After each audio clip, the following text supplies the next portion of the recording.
Hey, so this is going to be another part of the kind of garden tour kind of thing for the summer. We got a little bit of a late start, but that's why some of the things are not quite as going up.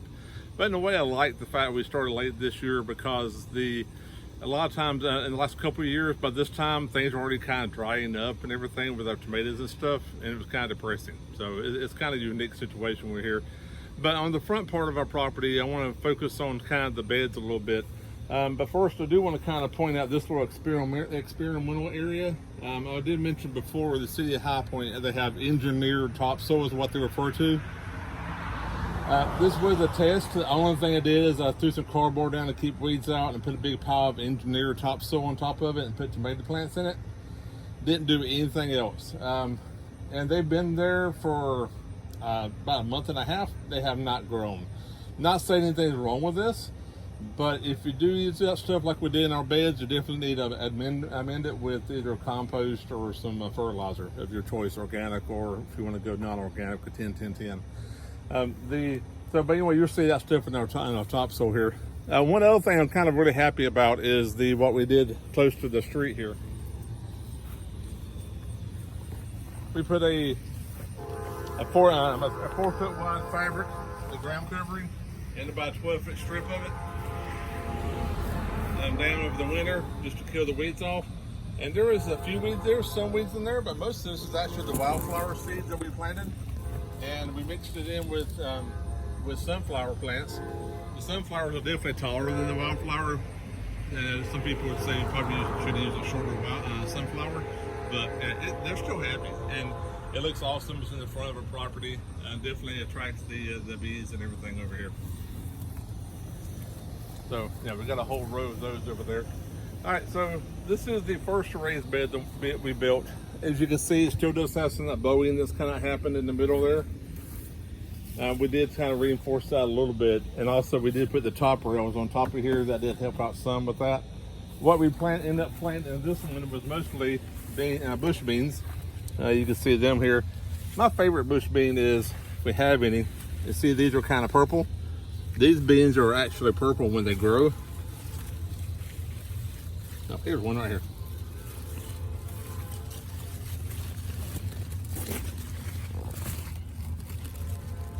And the unique thing about that is when you cook them, they lose their purple. So they turn green. But the thing I really like about them, they grow faster than any other bush bean I've ever grown. And I'm not happy with the output on those. And of course we got regular bush beans here too. We did, and then we planted some cucumbers up here also. This whole row here is our cucumbers. We did have some in the rear of the property also, but these were we planted in the raised beds to test it out.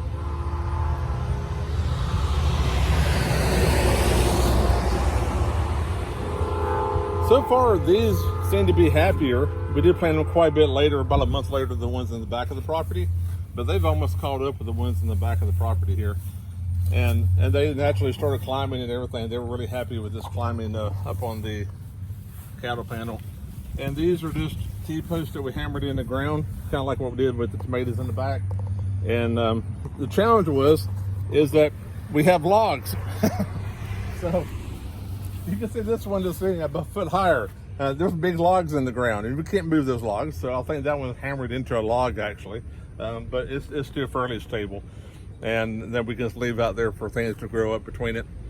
So the second raised bed we did, and this one right here, both these beds were 16 feet long. The first one was started out at about 3. We ended up at about 4 inches shy. This one over here is 4 foot wide. It's also 16 foot long. So I did do some improvements on this one. The biggest thing is under here, you can see this is a galvanized plumbing pipe here. Now this isn't galvanized, it doesn't have the galvanized fit in. I need to paint that. And we screwed that onto it. This is a fit in that made to go on the floor on the end of a galvanized pipe. And then we drilled a hole here and put another one over there too.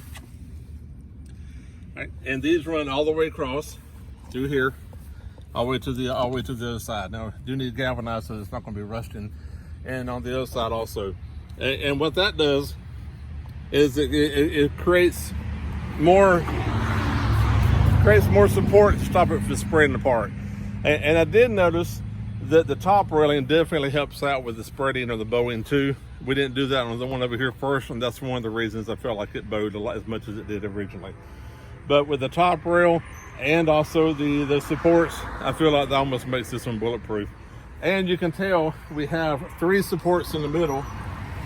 Each one has the post hammered into the ground, and it's hammered into the ground about 1.5 feet, maybe 2 feet. And compared to the other style, which is the original design, was just to have 1. So we wanted to make sure this is going to be last longer and less have issues with bowing.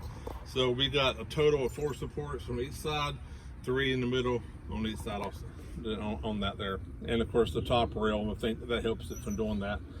As far as what we planted over here, you can already tell we just have the extra tomato plants.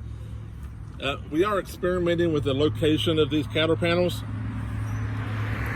And the one behind, as you can tell, that it was on the edge. This one we planted a little bit off of the edge so we can plant on this side of it.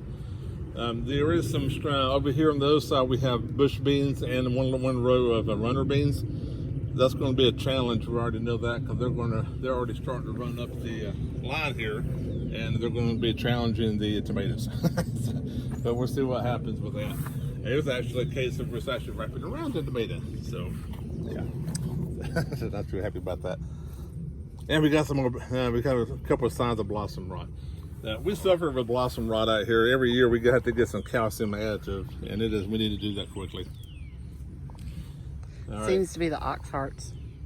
Yeah. The ox heart is one of the tomatoes we like for paste tomatoes, and even though not a paste supposedly, You but we take use that it for one canning. off though, because there's no reason to leave that one Yeah, on. we'll take that one off. Yep. That'll be for the animals. All right. So overall, these are the 2 raised beds we've done so far. We did these in the front. They were kind of more of a testing that we did, and we're going to be replacing about half the garden in the back with these. Already kind of nice little design of a fire pit area with the raised beds all around it. But at least we got some experimentation in. I'm glad we did, because if we built them all the first way, I'm not too sure if we would have been happy with the outcome on that one. But I'm definitely going to stick with this style here, with the 4 foot wide. Now we could almost reach all the way across it. I don't see any reason to go any more than that. And the 3 foot, it's like might as well go with the 4. And so we're pretty happy with this. One thing I want to add on to what we added to the soil is we did do the engineered soil in here. You come a little closer. Now on top, this is leaf mulch. Leaf mulch has been sitting around for about a year. This kind of stuff right here. All right, but if you get down here, this was the engineered soil mainly from the city, and now that is mixed in with some of our compost and everything. And of course, we use some fertilizer on that too. Yeah, but then for mulching, we just use this leaf, ground up leaf compost, and on top over there. And that's worked pretty good. I haven't had many weeds, but this is the first year. We know next year we're going to have so many weeds like we have everywhere else. it's going to happen. But the good thing is, with their raised beds, it's a lot easier to get them out of it. That's what we're looking towards, is the fact in the future, if we want to get out there, be down, bending over, pulling weeds up, and this is going to make things much more enjoyable and help us to keep on doing this more in the future. All right, well, thanks for watching, and keep an eye on the channel.